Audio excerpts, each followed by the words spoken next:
नमस्कार, स्वागत है आपका इंडिया एक्सप्रेस 24/7 में। मैं हूं प्रताप राठौर।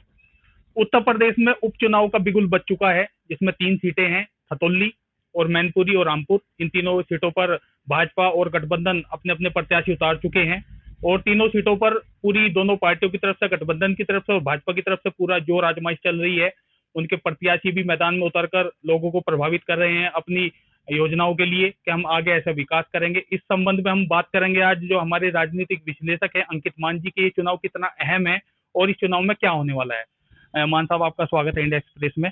अब उपचुनाव अभी 5 तारीख में बताया जा रहा है कि 5 तारीख में चुनाव होना है, तो उसको लेकर भाजपा और गठबंधन पूरी तैयारी से जुटा हुआ है। खतौली में Jain Chaudhary door to door जाकर लोगों को कन्विंस कर रहे हैं और भाजपा में आज देखा गया है कि मुख्यमंत्री योगी आदित्यनाथ भी आज वहां पर रैली की गई है। तो ये चुनाव किस तरीके से अहम माना जा रहा धन्यवाद प्रताप जी। आज काफी दिनों बाद आपसे बातचीत हो रही है, मुलाकात काफी बाद हुई, काफी समय बाद हुई।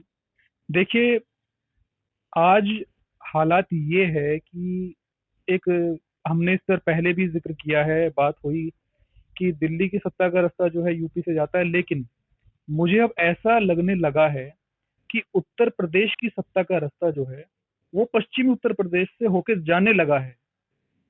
पहले पश्चिमी उत्तर प्रदेश की इतनी बातें शायद नहीं होती थी, लेकिन अब ज्यादा हो रही हैं। अब आप उपचुनाव को ले लीजिए, खतौली विधानसभा है, उसके बाद आप रामपुर देख लीजिए, और ये तीसरी विधानसभा भी मैनपुरी जो है। खतौली हमारे लिए इम्पोर्टेंट इसलिए है क्योंकि गठबंधन का वर्चस्व यहाँ पर हमें दिख रहा है। भाजपा भी कड़ी टक्कर दे रही है क्योंकि निवर्तमान जो विधायक हैं वो भाजपा से ही, विक्रम सैनी जी, उनको जयंत चौधरी जी का बड़ा हाथ माना जाता है उनको हटवाने में, सदस्यता रद्द करवाने में। तो इसीलिए ये सीट बड़ी इम्पोर्टेंट हो जाती है। मैं समझ रहा हूँ मुख्य ये बहुत एक ऐसी परिस्थितियां भाजपा के सामने आ गई है इस सीट को लेकर के, क्योंकि ये सीट जीती थी पिछली 2 बार से, 17 में और 22 में। ये सीट भाजपा की झोली में जा रही है, लेकिन ऐसा एक दांव खेल दिया जयंत जी ने कि अपना जो कार्यकाल है सैनी जी पूरा नहीं कर पाए और उनको छोड़नी पड़ी सीट। अब असमंजस की स्थिति उनके सामने भी आ गई है, यानी बीजेपी के सामने भी, कि क्या वो दोबारा इस सीट को जीत पाएंगे, और जो दांव गठबंधन ने कहे या जयंत जी ने कहे खेला है, क्या वो उसको पूरा कर पाएंगे। ये बड़ी असमंजस की स्थिति दोनों के ही सामने है। है। अच्छा, इस बार भी हम देखेंगे कि बसपा अब भी शांत है, तो इस चीज का किसे फायदा मिलने वाला है। देखिए, माहिर खिलाड़ी जो होता है वो हमेशा शांत ही रहता है, वो कभी भी अपने पत्ते तो नहीं खोलता। वो शांत हैं। उन्होंने 2022 का जो चुनाव हुआ था उसमें विक्रम सैनी जी को टिकट दिया था। उनके हटाए जाने के बाद उन्होंने उनकी पत्नी राजकुमारी जी पर दाव खेला है, और शायद ये इसे बोलेंगे सिंपथाइज, ये जो लोकल वोटर्स हैं, यानी जो खतौली विधानसभा सीट के वोटर्स हैं, उनकी सिंपैथी गेन करने के लिए उनकी धर्मपत्नी को टिकट दिया है। ये भाजपा का दाव है और बड़ी आसानी से, बड़ी चालाकी से खेला है। यहीं अगर विपक्ष की बात की जाए, यानी गठबंधन की बात की जाए, तो लगातार उनका जनसंपर्क अभियान जो है वो चल रहा है, जयंत जी का भी और गठबंधन के जो अन्य नेता हैं उनका भी। अखिलेश यादव भी मैंने देखा है कि खतौली विधानसभा सीट पर बहुत बारीकी नजर बनाए हुए हैं।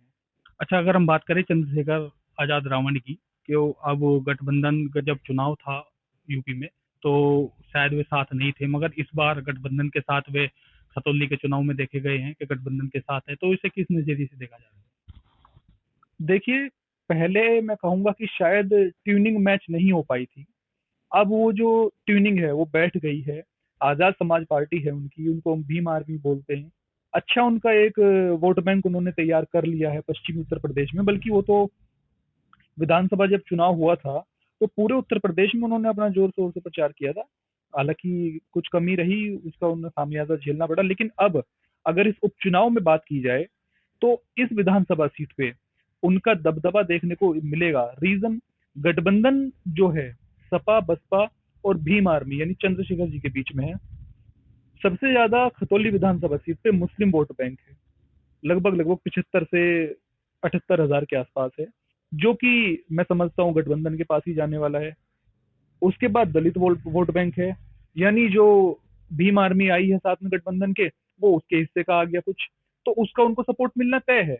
और जो बाकी जो बचे हैं उसमें दलित भी हैं, कश्यप भी है, पाल भी है, जाट भी है, गुज्जर भी है, सैनी भी है। तो ये जो है कहीं ना कहीं बिखरेगा जरूर, भाजपा को भी जाएगा, लेकिन जो 3 वोट बैंक हो गए, यानी आपका दलित, मुस्लिम, जाट और गुज्जर, ये गठबंधन की तरफ झुकता दिखाई दे रहा है। उसका रीजन गठबंधन, राष्ट्रीय लोकदल और उनका उम्मीदवार यानी मदन भैया, ये भी एक बहुत बड़ा एक समीकरण तय करेगा कि जो उन्होंने उम्मीदवार वहां पे उतारा है गठबंधन ने, उसके पक्ष में जातिगत आधार पर कितने वोट जाते हैं। आज योगी आदित्यनाथ खतौली में है, वहां पर उनकी रैली थी। मुद्दा कवाल कांड रहा, सचिन और गौरव की शहादत रही कि उन्हें शहादत मिली उन्हें। तो जब भी चुनाव आता है, अब आप देख सकते हैं विधानसभा चुनाव था तो कैराना में कैराना पलायन का मुद्दा रहा, और अब कवा वहां पे खतौली में चुनाव है तो कवाल कांड का मुद्दा उठ रहा है। तो मुद्दे ये हर बार चुनाव में यही मुद्दे रहेंगे या विकास का भी मुद्दा कुछ एजेंडा होना चाहिए? देखिए, आप पिछले कई वर्षों का आकलन लीजिए, जब भी किसी राज्य में या किसी सीट पर बाईपोल इलेक्शंस होते हैं, तो वहां के जो हॉट टॉपिक होते हैं उन्हीं को मुद्दा बनाया जाता है।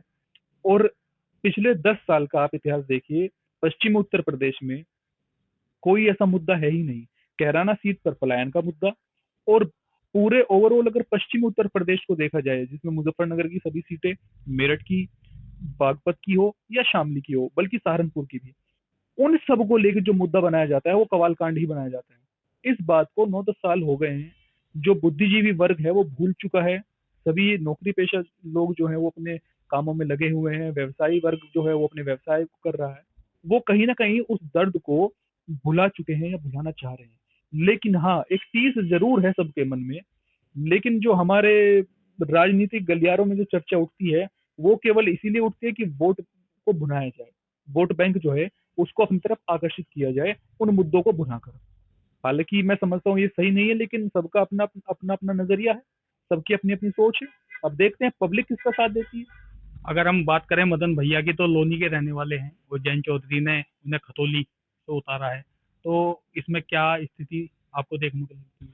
देखिए, मदन भैया जो है, उनका गांव जो है जावली गांव के रहने वाले हैं वो, और काफी समय से राष्ट्रीय लोकदल के साथ जुड़े हुए हैं। जब खेकड़ा विधानसभा पड़ती थी तब वो राष्ट्रीय लोकदल के टिकट पर वहां से भी उन्होंने जो राजमाइश की है, और चौधरी अजीत सिंह के भी तब काफी करीबी रहे हैं।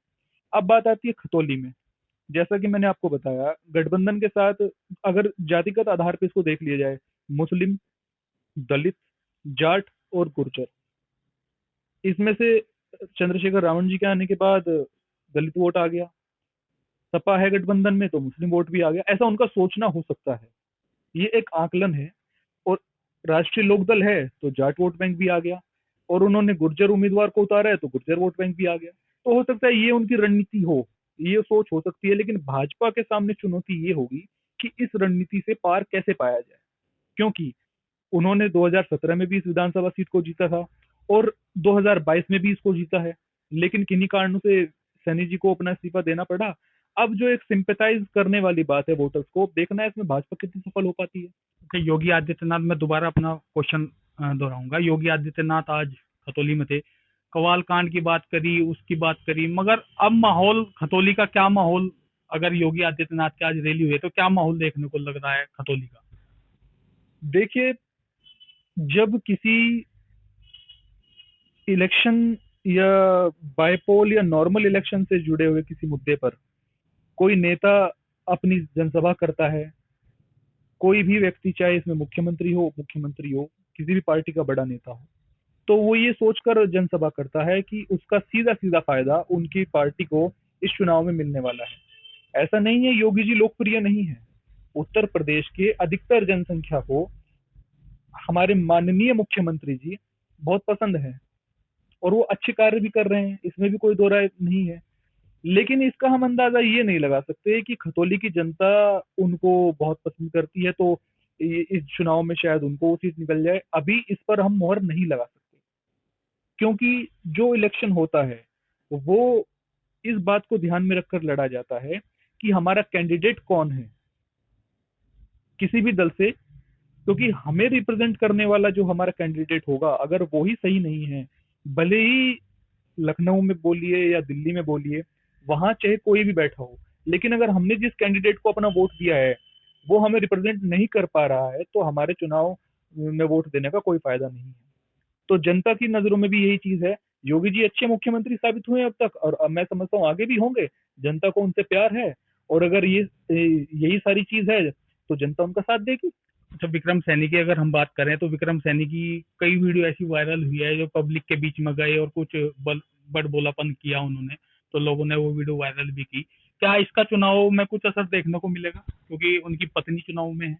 देखिए, असर बिल्कुल देखने को मिलेगा। जब आप कहीं मैं जनसभा में जाते हैं, कमेंट्री करते हैं या भाषण देते हैं, तो कई बार ऐसा होता है कि बातों बातों में आपके मुंह से कुछ ऐसे शब्द जरूर निकल जाते हैं जो किसी सामान्य व्यक्ति को, किसी वर्ग को या किसी जाति को शायद चुभ सकते हैं।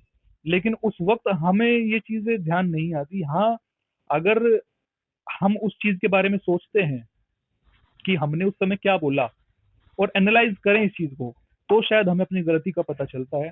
और दूसरी बात यह है कि जब हम कहीं भाषण देने के लिए जाते हैं तो हम लोकल मुद्दों को जरूर उठाते हैं। और कवाल कांड का मुद्दा, अगर मैं फिर से उसी बात पर आऊं, जो 2013 में हुआ था वो गलत हुआ था, सब जानते हैं, सब मानते भी हैं। लेकिन उसको चुनावी मुद्दा बनाना ये भी गलत है। और उन्होंने जो भाषण दिए, भाषण में अपने जो भी कहा, वो भी गलत है। थोड़ा किसी भी व्यक्ति को मर्यादाओं का पालन करना चाहिए, ऐसे शब्दों से बचना चाहिए जो किसी व्यक्ति की भावनाओं को आहत करे। तो ये हमारे साथ थे राजनीतिक विश्लेषक अंकित मान जी। हमने जो उपचुनाव होना है उनके उन मुद्दों पर बात की, और देखते हैं वो तो चुनाव में किसकी हार और किसकी जीत होनी है वो तो चुनाव के बाद ही पता लगेगा। हमारी वीडियो को लाइक कीजिए और सब्सक्राइब कीजिए। नमस्कार।